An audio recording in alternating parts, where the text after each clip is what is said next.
my clock, I can't stop. Fuck around, make my 40 pop. No popcorn, I pop pistols. Reaming my body, clothing no issue. Bitch, you look sick, you need a tissue. You drop a body, I just might bless you. I'm metrosexual. Hey, what is going on, everyone? It's Wraith here, back with another video.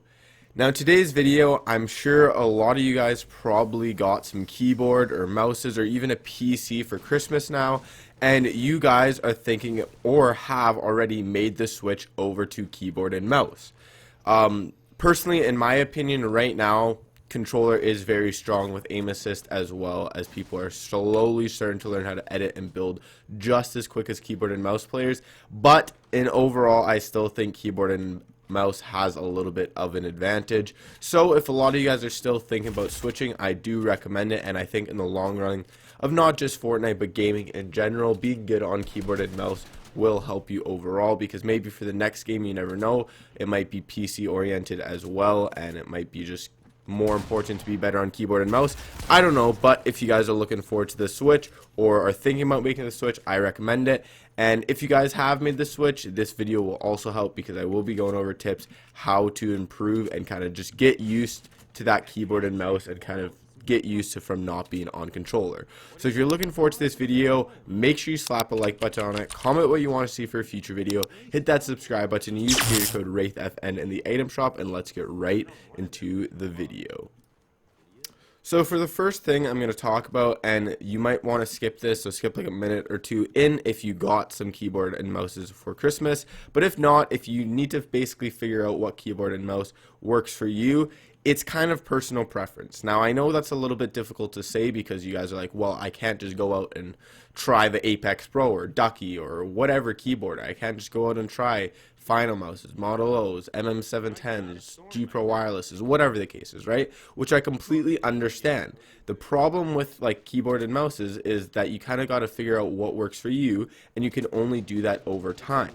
So what I recommend doing is, off the start, just getting a pretty basic like mouse and keyboard. You don't have to get the very top of the line, because like some of the top of the line keyboards, like for example the Apex Pro, is over $200, and for the best mouses, again I hate this mouse or mice, are around again $200 for like the FinalMouse, or for the Air 58 or the Ultralight 2, or whatever the case is, or even the G Pro wireless, right? It all kind of depends on the price range. So for me personally, if I were you guys, I probably wouldn't buy the best keyboard or the best mouse right away, just because you don't really know what you like and you might end up not liking them. So what I recommend doing is kind of going with the mid-range one, for example, Model O or something along those lines, or maybe even like a Ducky 1 Mini or something like that. Only around like half the price of the top of the line ones for keyboard and mouses, and they will do the job. And plus, you can kind of learn to see if you like them. Do you like a lighter mouse? Or if you get a heavier mouse, do you like the heavier mouse, right? So it just kind of helps you, because you can figure out what you enjoy, and then you can just kind of move on from that. So maybe down the road in a year or two, if you really don't like the Model O, you can switch it up and try something else, right? Super important to just try different things, but I definitely don't recommend getting the top of the line unless you can afford it. And I don't recommend getting the bottom of the line, because they probably will break, or they aren't going to be as responsive as a mid-range kind of mouse or keyboard. So now that you guys have got the mouse and keyboard, it's pretty important to figure out what your keybinds are going to be. So what I recommend right off the start is, don't copy your favorite pro. I know Mongrel, or I know Booga, or I know Benji Fishy looks like they're absolute gods, and you're like, well, maybe if I use their keybinds, I'm going to be as good as them. Nope, not how it works at all. Absolutely kind of the opposite. They've kind of practiced with those keybinds for like 2 years now, and they've got them down, and they really enjoy them, and it's all their personal preference. There's a reason not every single pro uses the exact same keybinds. So what I recommend doing is personally watching It's Jarian's video on optimal keybinds. I'll leave it in the link in the description. But basically, he talks about what are the most optimal keybinds for building, editing, movement, all that. And I highly recommend trying to graph your keybinds around what he talks about in the video. So once you figure out kind of what general keybinds you can do, then you can play a couple games, play some creative, and kind of figure out what you want to switch, because just because they're the most optimal doesn't mean it's personalized towards you. So if you want to maybe switch your editing keybind from F or E to maybe G or something like that, go ahead, do it. Just do what you like best and keep trying things until you figure out what works best for you. So now, basically, if you got your keybinds, the next most important thing is basically figuring out your sensitivity and your placement of your keyboard. So some people really enjoy just having a flat keyboard. I'll show it up on the screen right now.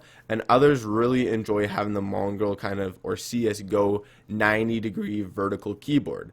Personally, I have a completely 90-degree keyboard. I just really enjoy it, and it's the most comfortable for me. Most of my buddies play a little bit tilted, like kind of a 70-degree angle, and then a lot of people just play kind of straight. Again, it's all personal preference. Try different things. Try playing it straight, and then every so often tilting it a little bit, and see if you like it more. Personally, I like it more. It gives more room for my mouse, as well as I feel like I can hit my thumb and pinky binds a little bit better. But that's, again, just my opinion. You don't have to copy me. You can kind of try different things and see what works for you. Now the next is sensitivity, and this is, again, all kind of your opinion. There's basically low sense, medium sense, and high sense players. So it all kind of revolves around what you kind of like. For example, if you want to have really good aim and you want to be, if you have a lot of mouse room on your desk, you can play a little bit lower sense, for example, like mongrel. Low sense will help a little bit. It's not guaranteed to obviously make you have better aim, but it will help your aim just a tad more. For example, if you want to have that ability to still do really nice flick shots or really quick edits, but still have pretty good sense, you can play medium sense. That's what I'm trying to do right now. I've switched from low sense to medium sense just to kind of try it and see how I like it. If you don't have much mouse room, or you're really used to that fast, quick gameplay, maybe play high sense. I'm not saying high sense isn't good. There's tons of pros who are on high sense. It's just what works for you. So now that you've figured out all the sensitivities, all the keybinds, blah, blah, blah, now it's to start practicing. So basically what you need to do to start practicing is keep it super basic. Don't just go into a solo game or an arena game or even a custom and just start playing. No, you're wasting your time. You're not going to get that much better, and you're not going to get used to your keybinds and sensitivity that way. What I recommend doing personally is just keeping it basic and practicing in creative. So what I would practice in creative if I were you guys would be just strictly basic builds. Get the building system down, feel it, feel confident when you're building, do some high ground retakes, just do some 90s, whatever the case is. Make sure you feel confident with your building. Now once you feel a little bit more confident with your building, then you can do a little bit more editing. Do some editing when you're building. Do like a warm-up. What I recommend in a warm-up, where you like practicing your editing and building in the same time. Do some edit courses. Just get down a basic building and editing kind of style with your keyboard and mouse.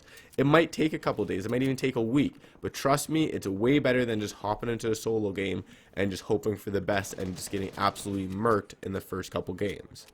Now once you kind of figured out how to build and edit basically on your keybinds, then you want to switch to your aim and start grinding your aim, because in my opinion aim is the hardest thing to kind of get good at on keyboard and mouse. But then once you get good at it, it is very noticeable that you are a good aimer. For example, Frost ZK, Mongrel, any top pro really has unbelievable aim, and you can tell it looks like they're on controller on how good their aim is. So what I recommend for that is creative maps that help improve your aim, or if you guys don't know, I'm a big fan of Kovacs. I made a video on it recently if you want to check it out, but I highly recommend getting Kovacs to help your overall mouse control.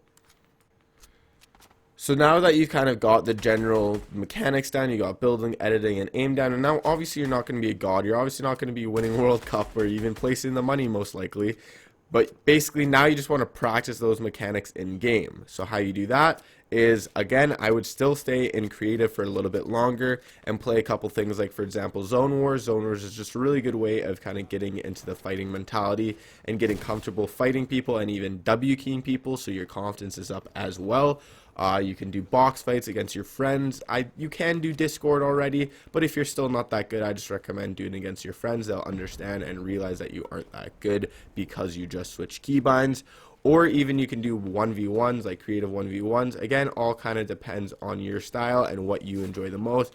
I recommend doing kind of a mix of everything, just maybe like an hour of 1v1s or 30 minutes of 1v1s, 30 minutes of box fighting, 30 minutes of zone wars a day, or 30 in an hour. Whatever you want to do, I just recommend keeping it in creative and just, again, getting used to fighting, getting used to doing those edits, getting used to aiming and actually fighting people. Because yeah, if you hop into a solo right away, you won't be fighting people as consistently as you would be in creative. And obviously you want to fight as many people and as much as possible to get the keybinds, your sensitivity, and just the feeling of being on keyboard and mouse as quick as possible. So now once you feel confident, once you feel like you can actually take a fight, you have somewhat average aim, somewhat average building. It might take 2 weeks, it might take a week, and yeah, sure, you can play like some solo games or whatever the case is, or squads or duos throughout that. I'm not saying just don't strictly play creative, but obviously I'd say recommend most of your time playing on creative. But once you feel confident, once you feel somewhat decent, you don't have to be a god, you don't have to be absolutely unbelievable. Now start playing solos and start playing squads, duos even more, and just straight up W key. Again, same thing with creative. You want to get in as many fights as possible so you can kind of get that practice of fighting down and you can get that confidence and keybinds down.